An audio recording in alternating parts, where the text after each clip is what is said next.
Okay, today I'm going to show you how to fix your carburetor on your Husky generator. It's a pretty simple process. What you want to do is, first of all, you want to turn off your fuel line or drain your gas depending on if it's been sitting a long time. I got a little helper today, so sorry if you hear her. So you're going to turn that off, and then what you want to do is back down here you can see that clip. You're going to want to take it and get a pair of pliers of some kind, and you're going to loosen that and pull it up. I'm going to do that real fast. Alright, so I've undone this clip and moved it up.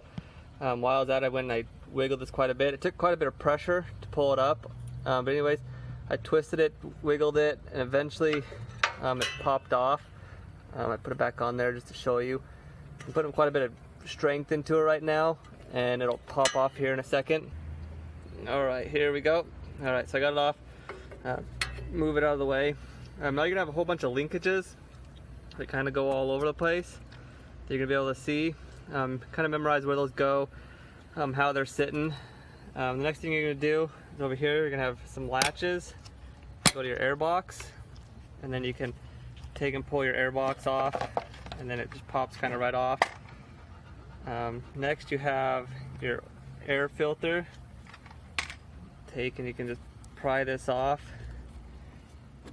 After that, you're going to have a nut right here and a nut right here on the other side that you're going to have to take off in order to pull this air box in order to get to the carburetor, which sits right back here. So let me grab my wrench real fast. Alright, so while I did that, I went ahead and I loosened this one up. And also there's a clip right here that leads to a hose you're going to have to take, and you're going to undo that as well in order to get this air box off. So let me pull that off real fast. Okay, so I took that clip off, and this just backs right out.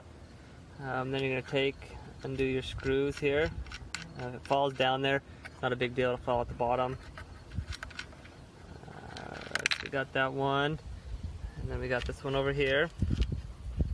Take this one off, put it aside, and then here, up here, you got a little clip that goes to this hose or tube.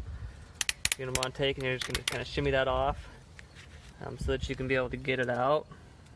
Right, next, you're going to pull on this, it's going to just pop right off. And then, oh, I got one more screw down here that I missed. Let me get that one real fast.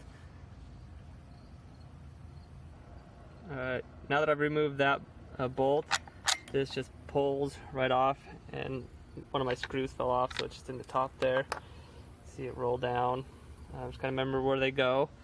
And then this just slides right off. You can see how it's got some movement in it. So remember how this linkage goes. It's not real hard, pretty simple. So you can take and you can pull this linkage up, and then you can see this little skinny one right here. It goes down and it goes into that back piece right there. And so I'm going to take and I'm going to pull this off, and I'm going to pull that linkage out as well. I'm going to do that real fast. Okay, so both my linkages are out, and this will slide right off. Oops, got caught on this one. You're going to be able to pull it right out. If you have a new one, you can just take and put it right back on there as is. Check your gasket right here, make sure there aren't any cracks in it. So here on the bottom, looks like it's going to be pretty easy. It's not a screw type, so you shouldn't strip it out. I'm probably going to take and use my little, you tap this piece right here, it's when you get screws stuck, I go ahead and I just use it. Impact wrench is the word I'm looking for. I'm going to probably just use it right there just to get that off. That way it doesn't strip it out at all. And then I'm going to take it, I'm going to unscrew that bottom part. Alright, so I unscrewed this most of the way.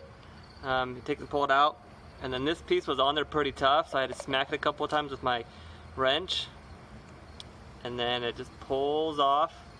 Be careful, you can see that gasket right there is kind of stuck on there, so don't rip it, be pretty careful. It pulls right off. And then I'm just going to remove this gasket so that I don't lose it. Making sure not to tear it or rip it while it's coming out. then you have to replace it. Not wanting to come out too well. Let me keep pulling on a little bit. Said don't get overzealous with it, because if you rip it, then you're in trouble. Alright, so I'm just kind of slowly working it out. Alrighty, there we go, pulled it out. The next thing you're going to have, there's going to be a little screw right here, a little bolt. You're going to want to take and you're going to knock that back in order to get your float out. Looks like you have a jet right here, it's going to look like, and then down in there you're going to have a jet. So let me go ahead and take this out real fast, and then I'll start back up. Alright, so I got my needle out, or my pin out, you can see. And so what I'm going to do is over here you have to take this little jet off, and so I already loosened it. So just take and unscrew this, and then your float should be able to pop off. There we go, I got my needle out. And then my float comes out. Make sure not to lose this little piece on the top that goes down in this hole. And then you're going to want to take, let's see, I'm not seeing any other jets in there. Looks like it's pretty straightforward. So what I'm going to do is I'm going to spray some carb cleaner down in there and where the float went. And then I'm going to put some carb cleaner in here. It looks pretty clean. You can see through it. But I'm going to take it and I'm going to clean it. This one's pretty clean. I don't know why it wasn't running. Maybe it's just been sitting a while. And so after I do that, I'm going to put this back in, and then I'm going to tighten it back up, and then you just go ahead and put everything back together the way that it was and stick it back on, and that's how you take out your carb and clean it. Also, if you want to, these aren't too expensive off Amazon. You can get them for like $10. So if you don't want to clean it, you can just take and undo it, take it off down below, and then put the new one on and call it done.